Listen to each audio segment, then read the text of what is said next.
Unión Popular Militar Policial.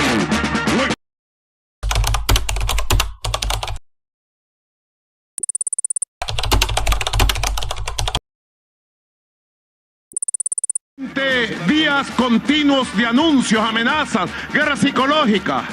Luego de 20 días de asedio contra la nación venezolana, hoy estamos más fuertes que ayer. Hoy estamos más preparados para defender la paz, la soberanía y la integridad territorial que ayer.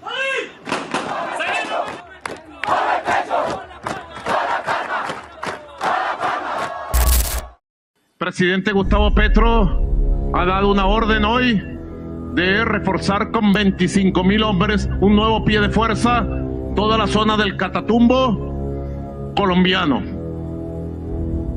Así que la coordinación de la zona binacional número 1 avanza para bien de la soberanía, la paz y el futuro de prosperidad de nuestros pueblos fronterizos. Nuestra tierra la vigilamos, la cuidamos y la preservamos nosotros, venezolanos y colombianos, unidos por la paz, por la prosperidad y por la soberanía. Le he dado la orden al ministro Padrino para que vuelva a llamar y conversar con el ministro Sánchez, ministro de la Defensa de Colombia, y siga dándose las coordinaciones para que la zona número 1 binacional, que engloba del lado venezolano a el Táchira. Vocês estão vendo Nicolás Maduro agradecendo alguém, mas esse agradecimento deixou muitas pessoas confusas e surpresas. Maduro estava ali agradecendo ninguém menos que...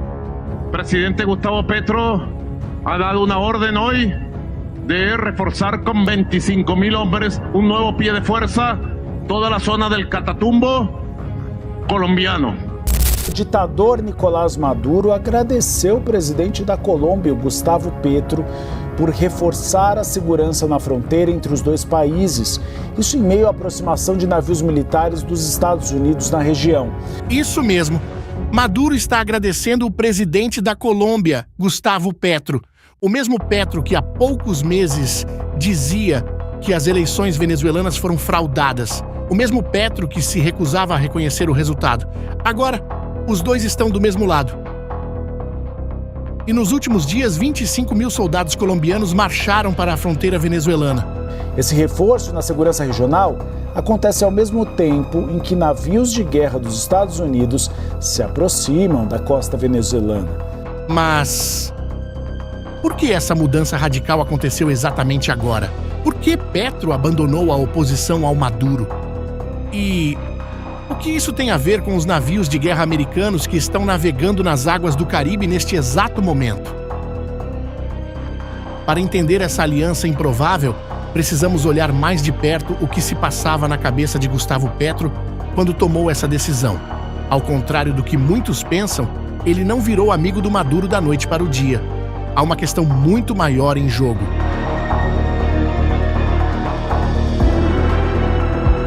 A Colômbia já recebeu quase 3 milhões de refugiados venezuelanos nas últimas décadas. Esse é o maior contingente de refugiados venezuelanos no mundo. Petro sabe muito bem que, se os Estados Unidos aplicarem uma pressão militar que desestabilize ainda mais a Venezuela, ele pode receber mais centenas de milhares de pessoas cruzando a fronteira. E o país simplesmente não tem estrutura para absorver essa quantidade de gente. Sabendo disso, Petro teve que fazer uma escolha. Para ele, é melhor apoiar Maduro agora e tentar evitar um conflito do que lidar com uma nova onda gigantesca de refugiados depois. E é justamente por isso que ele mandou 25.000 soldados para a fronteira, numa demonstração de que não vai ficar de braços cruzados se a situação escalar. Mas o que realmente está acontecendo aqui vai muito além de uma simples questão de refugiados. Isso porque os Estados Unidos não estão planejando uma invasão tradicional da Venezuela. Donald Trump e sua equipe estão aplicando o que os especialistas chamam de diplomacia coercitiva. Em outras palavras, isso é uma estratégia que utiliza a ameaça de força militar para forçar uma mudança política interna. E para alcançar esse objetivo, Trump não economizou. Enviou 7 navios de guerra e 4.500 soldados para as águas perto da Venezuela. Oficialmente, dizem que é para combater cartéis de drogas latino-americanos. E essa justificativa do combate às drogas não é coincidência. Ela serve para dar uma base legal para a operação, além de ressoar com uma preocupação real do público americano, que é a crise dos opioides. Mas a composição dessa frota militar conta uma história diferente. Quando você analisa os equipamentos enviados mais de perto, fica claro que não é uma simples operação antidrogas.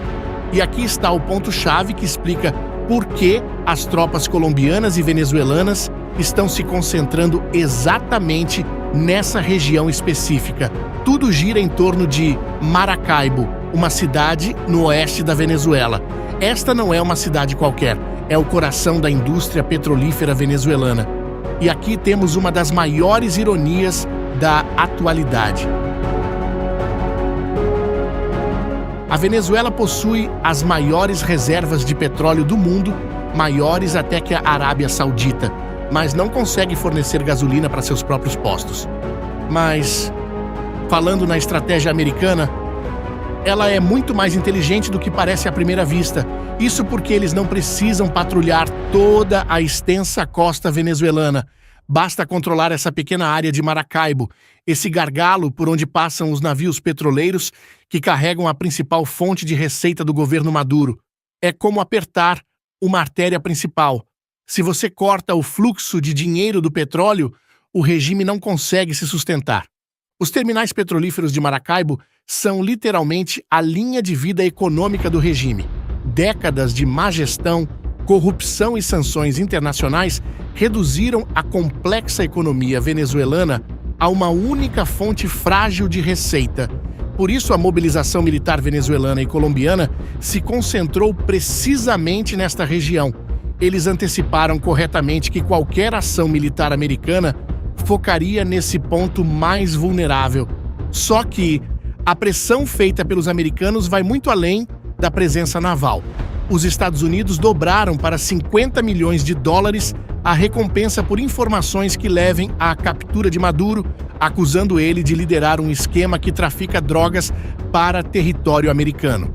Somado a isso, eles confiscaram mais de 700 milhões de dólares em bens de Maduro, incluindo itens de luxo, aviões particulares e mansões.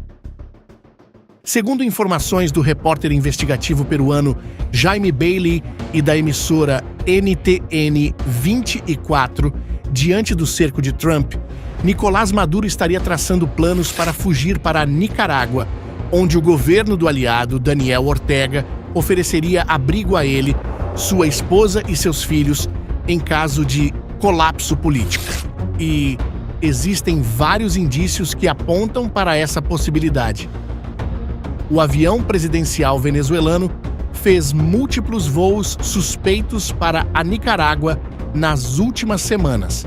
Essa movimentação foi confirmada por dados do Flight Radar, que detectou voos de um Airbus A340 da companhia estatal Conviasa, usado regularmente por altos funcionários venezuelanos. Embora Maduro e sua família não estivessem a bordo nesses voos, jornalistas afirmam que o avião estava carregado com dinheiro e barras de ouro. Essa movimentação de recursos para a Nicarágua sugere que Maduro está se preparando para um possível cenário em que Trump ordene que suas forças militares entrem na Venezuela para capturá-lo como chefe do que chamam de Cartel dos Sóis. A Nicarágua, sob a ditadura de Daniel Ortega, continua sendo considerada o principal refúgio do regime chavista em caso de intervenção americana. Por outro lado, os aeroportos de Curaçao e Aruba não estão mais permitindo voos diretos para a Venezuela. Eles estão sendo avaliados como potenciais pontos de partida para operações americanas. Trinidad e Tobago também sinalizou que colaboraria com uma eventual ação militar dos Estados Unidos. Isso mostra como a pressão está se fechando em torno da Venezuela. Enquanto tudo isso acontece, o Brasil também entrou no jogo de uma forma muito interessante. Lula anunciou uma operação militar chamada Atlas, mobilizando tropas do Exército, marinha e aeronáutica para estados que fazem fronteira com a Venezuela, especialmente Roraima, a apenas 30 quilômetros da divisa. Oficialmente, o governo diz que é preparação para a COP30, a Conferência do Clima que vai acontecer na Amazônia. Apesar dessa operação já ter sido prevista, há quem diga que o Brasil está também mandando um recado para Venezuela. É uma forma de deixar claro que o Brasil está preparado para agir caso seus interesses de segurança nacional forem ameaçados. Agora, falando em segurança nacional, o que realmente aconteceria se houver confronto direto entre Venezuela e Estados Unidos?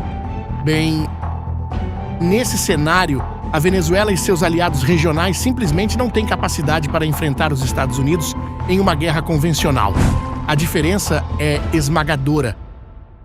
Os americanos têm um cruzador de mísseis guiados equipado com o sistema Aegis, que pode rastrear e engajar centenas de alvos simultaneamente, submarinos nucleares de ataque e mais de 4.000 soldados altamente treinados embarcados.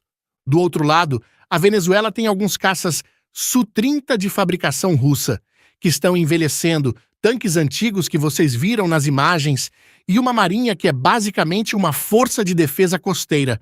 A Colômbia tem uma força terrestre experiente por causa de décadas de conflito interno, mas não tem equipamentos para enfrentar uma superpotência naval.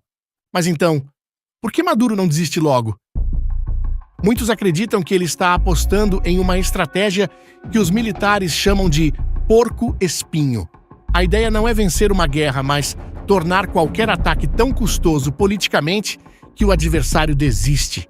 É aumentar o preço da escalada até que não valha mais a pena. Além disso, a Venezuela possui alguns sistemas de defesa aérea SC-300VM de fabricação russa, capazes de engajar aeronaves e mísseis de cruzeiro a longas distâncias.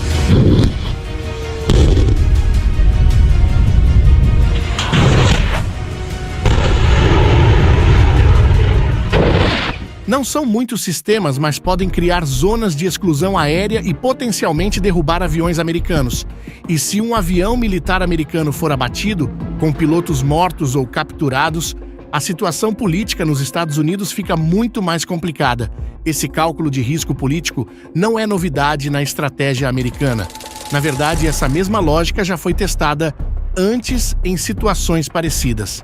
Em 1962, o presidente Kennedy aplicou exatamente a mesma tática contra Cuba durante a crise dos mísseis. Ele cercou a ilha com navios de guerra, mas chamou a operação de quarentena, não de bloqueio, porque bloqueio é considerado ato de guerra sob o direito internacional. As justificativas também seguem um padrão conhecido. Quando os Estados Unidos invadiram o Panamá em 1989, usaram o combate ao narcotráfico como uma das principais justificativas, já que o general Manuel Noriega tinha sido indiciado por tráfico de drogas. E aqui chegamos no ponto mais importante dessa história. Essa crise também reflete uma competição maior entre superpotências. Isso porque tanto a China como a Rússia têm interesses importantes na Venezuela, interesses esses que vão muito além de ideologia.